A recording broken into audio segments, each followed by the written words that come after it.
Hey guys, welcome to this week's Money and Investing Show. This week we are talking about sacrifice. No, not the Elton John song, but the sacrifice that we all make in our conscious decisions to deploy our assets in different ways. Whether that's the way you deploy your money, your focus, your time, or your behavior, they're all conscious decisions. And when they're in alignment, you'll be blown away where it can take you. We'll explore that and more in the podcast. See you on the other side. Hey guys, welcome to this week's Money and Investing Show with me, your host, Andrew Baxter, and as always, my offsider and co-host, Mitchell Laurential. Thank you for having me on the show, Mr. Baxter. That cheeky little grin of yours, I'm going to wipe that in a second because we're going to talk about the whole notion of sacrifice. Now, I would say that you and I are experts in this topic, in different areas of life. Although for our listeners out there, we're going to explore multiple areas of sacrifice and how it ultimately leads to a success. Sacrifice doesn't sound much fun, does it? It sounds like you're giving up something, and nobody really likes, from a human needs perspective, something being taken away or giving up. But in reality, it's one of the major planks on the deck, I think, of certainly self-discipline. And we're going to talk, I guess, in terms of delayed gratification by, not necessarily getting the prize today, but reinvesting it for the prize down the line, whether that's in terms of money, whether it be health, whether it's in happiness, a whole raft of different areas there. So very, very important part of the game plan. So defining success, AB, as we were kicking the can around prior to this episode, is the work you put in today for the benefit of tomorrow. Yeah, I guess it's to try and be a better person or better version of yourself tomorrow. And if you improve each and every day in terms of who you are, where you're at, what you're doing, I think that's a great trajectory to set. It's also, it's a fairly modest goal too. So small changes day in, day out, which go towards creating habit, and sacrifice is indeed part of that. And I think, as I say, sacrifice doesn't sound much fun, but it's such an important building block in terms of building resilience. And I think resilience is undoubtedly, one of the core ingredients for success. When everything's moving along in the right way and doing what it should be, it's easy to make money. It's easy to do a lot of different things in your life. But when things get a little bit tough, I guess that's what separates the wheat from the chaff, the strong from the weak, and ultimately the successful from those that are less successful and perhaps more frustrated. And that's the fact that they just don't simply have the resilience to grind through and turn what may be a more challenging situation or opportunity into something that is an absolute winner. And sacrifice is a major part of that. I love that. That's a really good rundown. And I think where we're at, economically speaking, AB, in the world right now, there's plenty of challenges being presented to us. So why is sacrifice so important right now? Well, I think firstly, sacrifice is a deliberate decision that you make. In other words, there's an element of control with it. So if you choose to spend less money on something, if you choose to eat one less potato from the buffet, if you choose to read another book to learn more skills, that is a conscious decision that you're making to invest in your future, a better future, a healthier future, either a richer future, a financially better future, a more knowledgeable future, whatever it may be. But it's a conscious decision. And I think, ultimately success comes down to the ability that you have to make decisions. And many people will shirk away from making a decision. A, it's easier to do nothing than something. And B, the pressure we put on ourselves, what if the decision I make is wrong? So, making a decision to sacrifice something right now is a paying forward mechanism. It builds up enormous muscle memory and that human resilience that you can give things up to have a better opportunity or a better something down the line. And it's a test of character. It's a massively important one. I think without it, you find yourself in a position where you do well in the easy times, but when times chop up a little bit rough, you found wanting and you kind of run for the hills. So, it's such an important thing. Even though it sounds painful, it's not. It's a deliberate choice that you're making to build that mental muscle memory to be a better person or better at something in some way, shape or form. So it's crucial. Resilience, can't talk enough about it. Reading a fantastic book at the moment, and I'll keep the title up my sleeve if I may for the minute, but I'm going to work on getting the author or authors, one or at least one of them, on this podcast, because it specifically is in that area of resilience in human nature, how it applies to so many different areas and how valuable it is. So let's break it down into some core areas. Kick off with money. That's our bread and butter. Well, that is our bread and butter, isn't it? And I guess an example of sacrifice as far as money is concerned now is maybe, particularly if we're teetering on the edge of a recession, is to elect to spend less in order to have more money to invest, to grow your financial position in the future. So take the hit now. Maybe it involves, not going out for dinner on the weekend once a month instead of twice a month, for example, or, one less drink at the bar, or a slightly cheaper bottle of wine, or what it might be in terms of whatever your spending habits may look like. And don't get me wrong, there's absolutely nothing wrong with spending. It's a good thing to do. If it gives you pleasure for the right reasons, it's a fantastic thing to do, and it's a reward in life. But, and in essence, some spending is a necessity. It's not a luxury in terms of what you do. If you've got the ability to make that decision, going back to the whole framework, if you will, of what a sacrifice is, the conscious decision, hey, I know I can do this, but I'm not going to. Because if I don't spend that now and I reinvest it in this way with the skills that I have, it's going to be worth X, Y, Z a little further down the line. And that's going to be far more useful for me and my family down the line than it is to have a new pair of sneakers today. It's interesting you say that, and I think when it comes to money as well, those very basic habits of not spending or having a budget then it creates the opportunity for you to then invest. And the whole notion of investing is putting away money or investing money today for benefits down the line. So it's really interesting. I mean, this is Monday, we're recording this as always, and I think it was on 60 Minutes last night. There was talk of interest rates are going up and families are now struggling to make ends meet, and these mortgage payments are going through the roof, and interest rates are relatively low at the moment. So there's the capacity for such substantial pain to come down the line that will require sacrifice, and that might be something that's forced on people. That's a little bit different from choice, but I think that notion of getting your money working a lot harder by being smart with it. Budgeting is a crucial part of any kind of financial journey. You need to spend less than what you earn if you want to be successful financially. If you continually spend more than what you earn, ultimately the music stops, you run out of coin, it's game over. So it's a very, very important part of it is budgeting. And if you can play with that budget in a way that it becomes a game mentally, is then it doesn't even feel painful when you sacrifice something. You're actually playing that mental game with you. And it's interesting when you look in particularly in military type operations, and I've got a couple of clients that are in that space. I've got a couple of family members that are also in that space, and that ability to deliberately expose yourself to significant discomfort and be comfortable being uncomfortable is a major part of military training. And what it ensures is that in a battlefield situation, the mental resilience is there. And the sacrifice was put in at training earlier on to make sure that when the training was done, you trained harder than you'll ever have to fight. So the fighting bit becomes easier. Strange analogy to use, but in the same way when it comes to money, it's that if you make the tough decision today to spend less, down the line you're going to be in a significantly better position because the pool of asset that you have and the income that you can draw from that pool of asset is really quite substantial, and then you get lots of choice. The good thing is you've probably already built that mental resilience earlier on, where even though you can have stuff, you choose not to because you know that you're not fulfilled with those things. So to put you on the spot here, AB, if anyone is a major spender listening in here where they can't control their budget, they spend everything they earn, they take home $1,000 a week, they spend the whole lot. What's your piece of advice to those people? Yeah, try and project that forward and see where it's going. It's the first thing, because I think if you can see what the outcome is of your activity and actions, good and bad, it starts to give you a little bit of emotional leverage to use on yourself.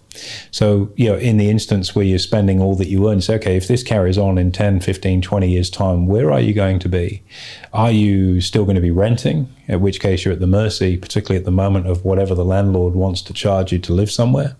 Are you going to own your own place?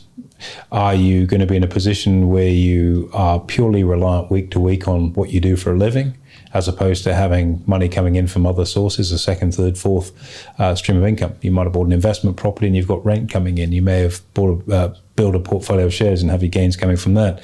If you've taken, or are you going to be stuck going, I've got to work 40, 50, 60 hours a week to make ends meet, and I don't have any choice because I didn't make the sacrifice earlier on. So look and see where this is going to take you in 5, 10, 15, 20 years. And if that's where you want to be, fantastic. Keep doing what you're doing. If it's not where you want to be, if it's something that, should that happen to you, you're going to be a bit resentful about it, going, it's not fair, I've got to do this, other people have got all this going on, then now's the time to take action and start on that game plan, if you will, of changing course. And it doesn't have to be a radical shift in course. Just start saving 5% of your salary to start with, then work it up to 10% more if you can get there, and get in the habit of becoming a regular saver. Maybe lose the afterpay habit if that's something that's helped put you in that vulnerable financial position. Get a second account to put your savings in so that you've got them separated and segregated. Basic steps. But the idea is that you're then starting to create an asset pool that you can start to invest with. And it's not going to be a lot to start with. And it takes time. Making money, serious money, takes time. Just like building fitness takes time. It doesn't happen overnight. You've got to do the work and be consistent about that. And in the same way, save a bit each week, build it up, then you start on your journey of investing from there and see where that journey takes you. And if you've got the ability to, if you're pulling $1,000 a week after tax, and you're able to save, $100 of that a week, that's $5,000 a year. If you get that really working well and start to compound it, okay, you're not going to be buying a private island in the Caribbean, but you're going to be in a damn sight better position. And it's the process that everybody has to go through if they want to establish a level of financial control versus life ruling them. You got to work for money, and if you don't do that, there's no safety net. Wow, I love that, AB. Golden nuggets all throughout that, no doubt. Our listeners will be able to resonate for sure. Speaking of which, let's talk about health. This is arguably one of my favorite sectors of life when it comes to sacrifice. How would you define sacrificing yourself to be better and more healthy? Yeah, it comes down to probably 2 or 3 key areas, or probably 4 areas actually. I mean, we can talk about mental health, which is positivity in your own mindset, where you control your mind, it doesn't control you, which is a huge part of the resilience process. You can see people in an adverse situation and they just lay down in the fetal position and just cop it, and other people come out swinging because they've built a mental hardness. So that mentality is huge in terms of mental fitness. I think health particularly comes down to your exercise, but also comes down to your inputs as well. I don't mind having a drink. I'm not a boozer, never have been, but I love wine. I love whiskey. I love beer. In fact, I'll probably like most things, but I don't go ballistic on it. So if we have a bottle of wine at home, it'll probably last 2 nights, and it's not because we're stingy. We've got thousands of bottles of wine in our cellar at home, but it's just I don't want to drink it for the sake of it. It's nice to have a glass of wine with my wife. It's our evening routine after the kids have gone to bed, and we're maybe getting some level of resilience back into ourselves after wrestling five of them down to their rooms and whatnot. But it's just part of our evening routine, and that's our time to talk. What was your day like? And it's a really nice social thing to do, as opposed to having a little hip flask and having a crafty nip out of that every 5 minutes to get through the day. So but again, it's not a sacrifice. It's a conscious decision to say, look, I could have a bottle of wine every night. I could have 10 bottles of wine every night if I wanted to, but there's a consequence to that. Now, if that's your MO, that's what you like to do, that's okay. It's your journey. Everyone's got a different journey, but it's those small decisions that start to layer up. We talk about eating. I'm a big guy, and I've been very active in my younger years, and now I'm a little more sedentary. I'm paying a price for the fact that my appetite for food hasn't quite picked up the fact that I'm not as active as I used to be, and that balance is not quite there. I guess after a month in Italy, which I've got coming up, we'll see who wins on that particular battle.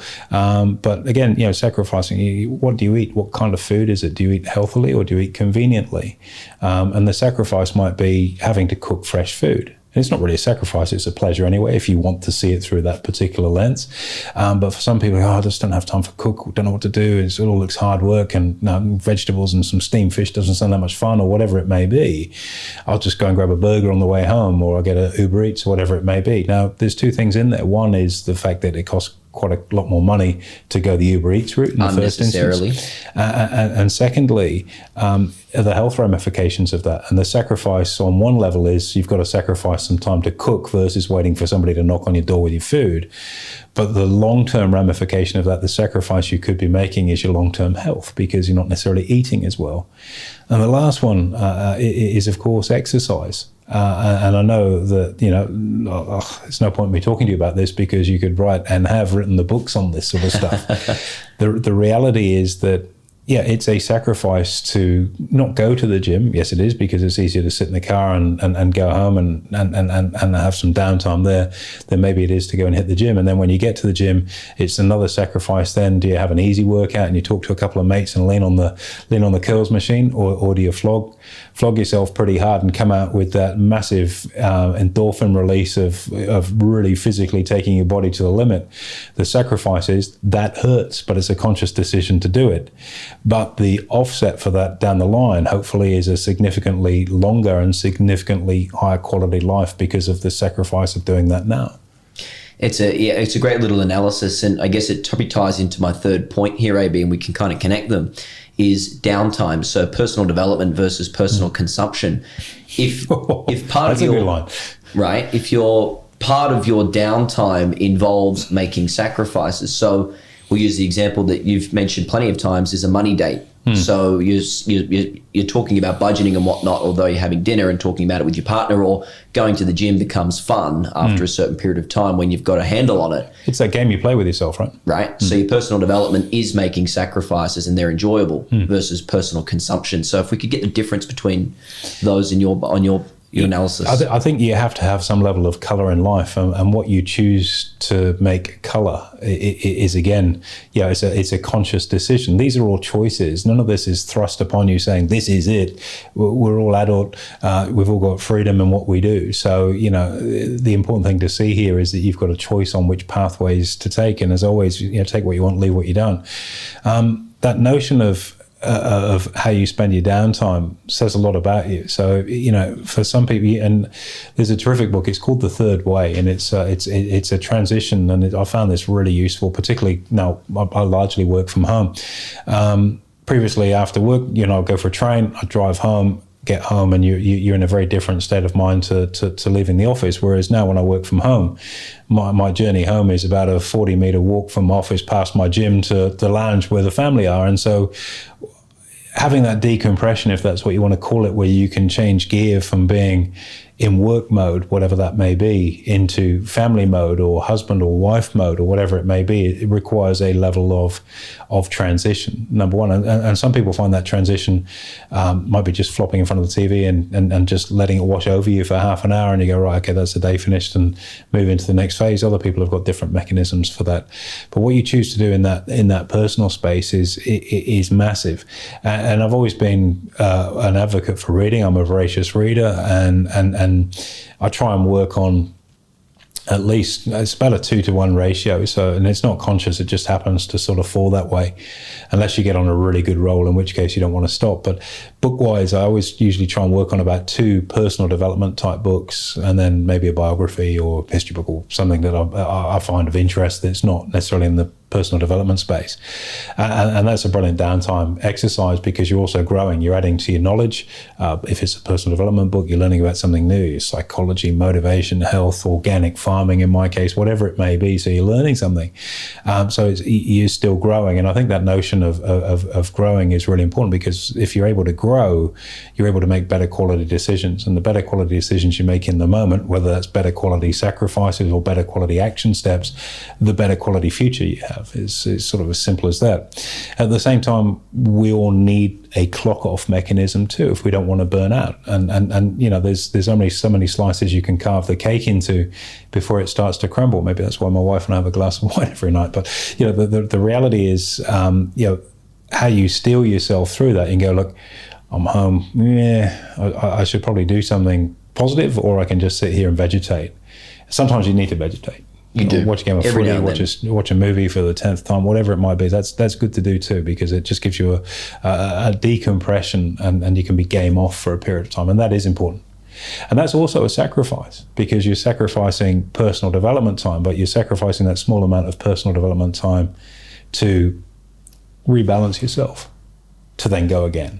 So it's not downtime and wasted time. It actually plays a role in this if you think about it in the right way. If you've got more toxic ways of spending your downtime, and there are plenty of those, mostly in the illicit space, I suppose, or endlessly scrolling on Facebook or whatever it might be, that's a little bit different, because you are sacrificing time there, but there's not really any ultimate upside to that. You're just literally losing yourself. And I saw, funny enough, scrolling on Facebook, saw an advert on there, and it was quite interesting. It was asking, what your age was and how much time you spent scrolling. And there's a depression, and sort of there's a depression curve based on how much you spend scrolling on social media against age, because you're trying to escape from. It's quite an interesting little article. Okay. It's a bit of background read on that. It's a bit of personal development for you there. Thank too. you. And so it's about balance. It's about knowing what you're doing and why you're doing it. And I think that's probably more than anything, to put a ribbon around those different areas, is how deliberate is the action that you're taking. So if you're deliberately sacrificing something versus it's thrust upon you is very different. And I think if you can take very deliberate actions consciously, because you've got a game plan and you know where it's taking you, and the action that you're taking, the sacrifice you're making today is very deliberately because you know it's going to help lead you to a better place tomorrow or down the line, then that's a pretty smart thing to do.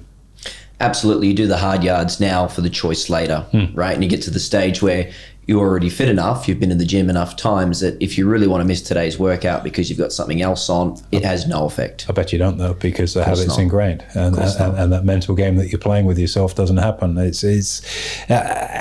that then is a really conscious and unconscious decision to always be putting yourself on the right side of the ledger. This is a fascinating area of human development. And I know one thing where we're talking about, sacrifices, and that's never ever sacrifice your values, never, and your reputation. That's something that's a non-negotiable. I like that. So sacrifice are important, but that's something never to sacrifice ever under any circumstance. Don't ever compromise your values. If you believe in something, stand up for what you believe in.